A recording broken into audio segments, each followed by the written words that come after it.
A esta hora hacemos contacto con Monseñor Rubén Darío Jaramillo, obispo de Buenaventura. Monseñor, toda nuestra solidaridad por lo que ocurre y nuestra gratitud porque esté con nosotros esta mañana. Buen día, Monseñor. Buen día, Juan, a todos los de la mesa y a todos los que nos están escuchando y viendo por los medios. Y aquí desde Buenaventura, con esperanza, digamos, estamos tratando de que esta situación tan compleja que estamos viviendo pase rápido. ¿Cómo se debe resolver esta situación, Monseñor? Bueno, la respuesta no es tan fácil. Si tuviéramos una respuesta inmediata, concreta, pues la haríamos y ya. Pero no está, es una serie de situaciones que se van uniendo y luego crean una crisis. Por ejemplo, hay un problema y es que no tenemos un marco jurídico para ofrecerle a los líderes de estas bandas criminales. Entonces ellos se fatigan, se cansan de, sí, estamos haciendo muchas acciones con ellos, con el gobierno nacional, distrital, departamental. Estamos trabajando y seguimos en el espacio sociojurídico, lo que llaman la mesa de paz. La mesa continúa, pero llega un momento en el cual ellos dicen, ¿para dónde va esto? Porque no tenemos el marco jurídico. Ellos quieren que se les suspenda, por ejemplo, órdenes de captura a algunos miembros de ellos para poderse sentar en la mesa, líderes importantes que pueden tomar decisiones con respecto a su grupo delincuencial, pero eso no está. Entonces, estamos haciendo acciones, estamos en un diálogo, pero este diálogo llega a un punto en el cual necesita ya concretarse en acuerdos formales para que estas personas puedan tener la claridad. Y siguen los odios y las rencillas entre estos grupos. Sí, sigue lo que hemos siempre dicho, las causas, es falta de oportunidades. Estos jóvenes no tienen oportunidades, los niños en los barrios no encuentran oportunidades que hacer. O sea, necesitamos fortalecer mucho el tema cultural, deportivo, el tema de social en estos barrios para que los muchachos tengan sueños, esperanzas y puedan pensar que otro mundo es posible desde las cosas buenas y no solamente desde la delincuencia y desde la criminalidad. Monseñor, para nuestros oyentes en todo el país y en el exterior, ayúdenos a caracterizar los grupos que están en conflicto. La gente ha oído hablar de los shotas, ha oído hablar de los espartanos, la gente sabe que hay ELN merodeando y haciendo presencia en el puerto. ¿Cómo es que se llega a eso? ¿Quiénes son? ¿Quiénes son los shotas? ¿Quiénes son los espartanos?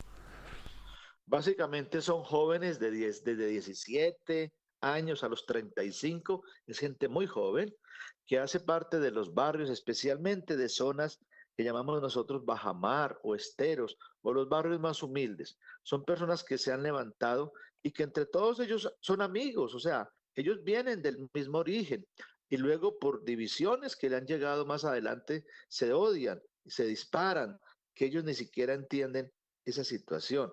Eso es lo que nosotros le llamamos que detrás de todo esto hay ciertas fuerzas oscuras que les interesa esa guerra y ese conflicto, porque hay tráfico de armas, el tema de la cocaína, el tema de las economías ilegales, del contrabando, y esto todo marcado en un marco de corrupción, es un cóctel perfecto para que Buenaventura se le dificulte salir adelante con una incultura de paz. Nosotros necesitamos fortalecer mucho el tema cultural, la cultura de paz, una manera distinta de relacionarnos. Eso tiene que ser un tema educativo desde la familia, el colegio, la escuela, todos los entes y todos que aprendamos a poder vivir y a pensar distinto del otro y no solo agredirse. Son jóvenes que realmente no son tantos. Buenaventura debe tener 400.000 habitantes, aunque el DANE digamos que son muchos menos, pero realmente es una población importante, pero los que están en la delincuencia no suman 1.500 personas, son jóvenes, y los que están en la guerra directamente, pues es un grupo mucho más pequeño. Por lo tanto, es una disputa de odios, de rabias entre dos grupos que están generando pánico en toda una ciudad. Monseñor, si entiendo lo que usted me está diciendo, jóvenes que vienen del mismo origen, de los mismos barrios, que luego terminan trenzados en estas batallas sicariales, en estas batallas del crimen, en estas batallas de la muerte, lo que los divide son carteles del narcotráfico o afiliaciones a las bandas criminales. La disputa en el fondo en Buenaventura es por cuál de esas bandas se queda con las rentas criminales que se han venido generando en el puerto. ¿Eso es correcto?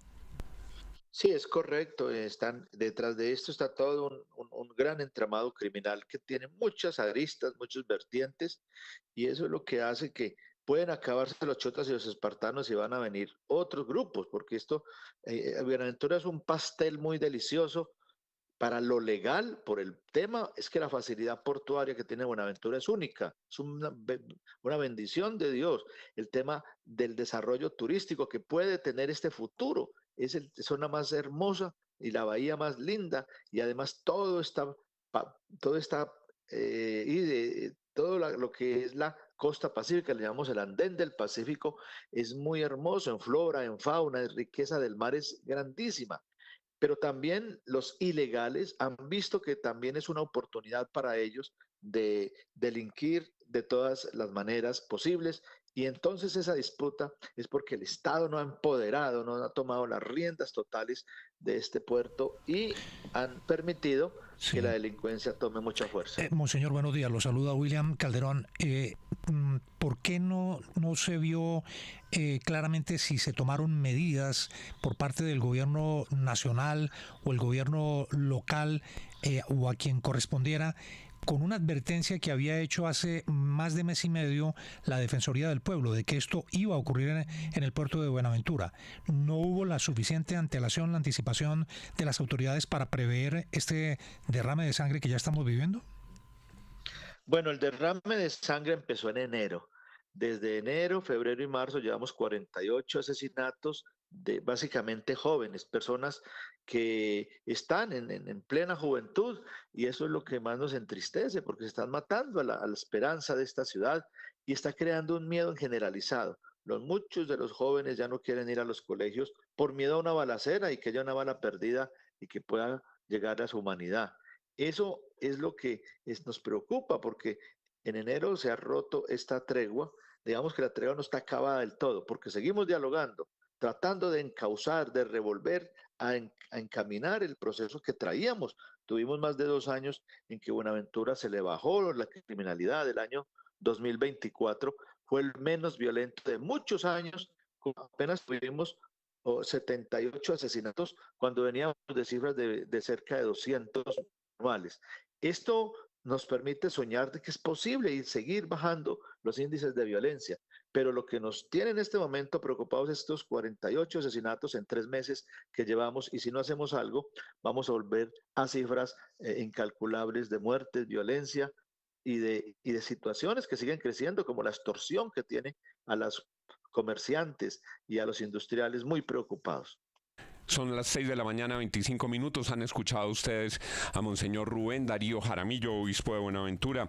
Monseñor Jaramillo, gracias por haber estado con nosotros esta mañana. No, con mucho gusto, Juan, y a William y a todos. Que Dios los bendiga. Seguimos orando por Buenaventura y tenemos esperanza de volver a encarrilar el proceso, porque Buenaventura se merece vivir en paz en este territorio. Que Dios los bendiga. Amén. 6:25 minutos de la mañana. Santiago, si en alguna localidad de Colombia había un compromiso del gobierno nacional para resolver problemas, es en Buenaventura. ¿Cómo quedaron las elecciones en Buenaventura? ¿Cuántos votos sacó Rodolfo Hernández y cuántos sacó Gustavo Petro? Con un 40% de participación para la segunda vuelta de las elecciones presidenciales en 2022, el presidente Gustavo Petro sacó 91%, 71.131 votos, y Rodolfo Hernández 8% con 6.500 votos. el presidente Petro sacó más del 90% de los votos de Buenaventura. Más del 90% de los votos de Buenaventura. ¿Por qué?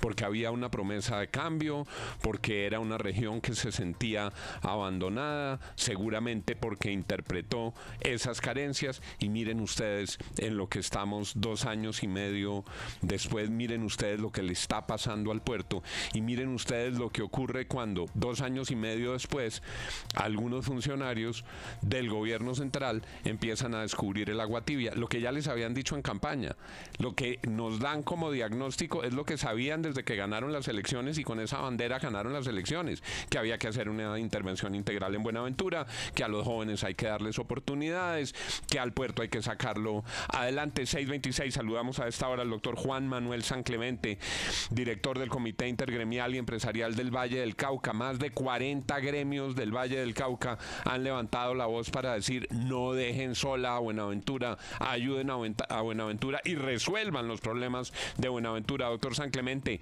buenos días y gracias por estar con nosotros. Juan, buenos días para ti, para toda la mesa y para todas las personas que nos escuchan. Le pido por favor que nos ayude con un resumen ejecutivo del clamor de los gremios del Valle del Cauca frente a Buenaventura y la importante comunicación que todos ustedes suscribieron ayer. Juan, indistintamente, todos los sectores de la economía vallecaucana tienen que ver con Buenaventura. De alguna manera, el puerto de Buenaventura y Buenaventura como municipio representa joya para nuestro departamento y, ojo, una joya para el país. Sectores como la infraestructura, por supuesto, los temas portuarios, por supuesto, los temas de comercio exterior, pero también sectores que operan al interior del departamento del Valle del Cauca y operan al interior del país, de alguna manera tienen una relación con este sector. Además, con una importancia, por ejemplo, en la generación de empleo y, por ejemplo, en dotar también en alguna medida el puerto de Buenaventura con beneficios. Pero de alguna manera, el hecho de que no tengamos un entorno seguro en todas sus dimensiones hace que sea cada vez más difícil generar desarrollo en una región como el Pacífico y, por supuesto, puntualmente en Buenaventura. Sí, mire, le quería preguntar por lo que está pasando ahí, lo que ha llevado a esta degradación, porque escuchábamos a Monseñor que nos hablaba de que había logrado controlarse en cierta forma. Por supuesto, el puerto de Buenaventura tiene todos los problemas sociales, por ahí el hecho de que el contrabando, el narcotráfico, todo es un caldo de cultivo. ¿Qué ha pasado específicamente en estos últimos meses y semanas? No sé si el tema de Papá Pitufo, si hay luchas de poder, si hay luchas de control ante vacíos de, por ejemplo, como del señor Papá Pitufo. ¿Qué es lo que está pasando? ¿Qué fue lo que pasó para que se volviera a disparar el tema de la inseguridad dentro del puerto? No, mire, nosotros consideramos que el puerto de Buenaventura tiene sin duda unos temas estructurales que hacen que permanentemente se mantenga una sensación de que en algún momento puede haber inseguridad. Efectivamente se necesita inversión social en el puerto de Buenaventura, efectivamente se necesita infraestructura social, efectivamente se necesitan grandes apuestas en materia de inversión para movilizar la generación de empleo, no solamente en Buenaventura particularmente, sino todo lo que va desde en materia de infraestructura hasta Buenaventura. Hay varios proyectos de infraestructura quietos y evidentemente hay un tema de intervención inmediata que lo que entendemos es que hubo una especie de tregua entre unas organizaciones el año pasado, por eso los homicidios y la criminalidad el año pasado se redujo y había una especie de tranquilidad. Sin embargo, eso ya se acabó y durante el primer trimestre del presente año se han reportado ya más de 50 homicidios, lo que hace que pues efectivamente haya un repunte en la violencia en el municipio, pero esto se debe a diferentes circunstancias. Hay un tema, por supuesto, de contexto inmediato, pero aquí hay un problema estructural. Es el doctor Juan Manuel San Clemente, director del Consejo Gremial del Valle del Cauca. Muchas gracias, doctor San Clemente, por haber estado con nosotros. Juan, a usted y a todas las personas que nos acompañan. 6 de la mañana, 31 minutos. Si usted pusiera en fila a las personas que votaron en el 2022 en Buenaventura, de cada 10, 9 votaron por el presidente Petro. En el resto del país fue empatado. Recuerden ustedes que esa votación prácticamente quedó 50-50. Se decidió por muy poquitos votos en el agregado nacional. En Buenaventura, 9 de cada 10, con esperanza en el gobierno del cambio, con esperanza en el presidente Petro, con esperanza en las acciones integrales que decían ellos los viejos partidos no habían logrado solucionar. Miren dónde estamos en Buenaventura. Y mientras tanto, profesor Fernando Quijano, el mundo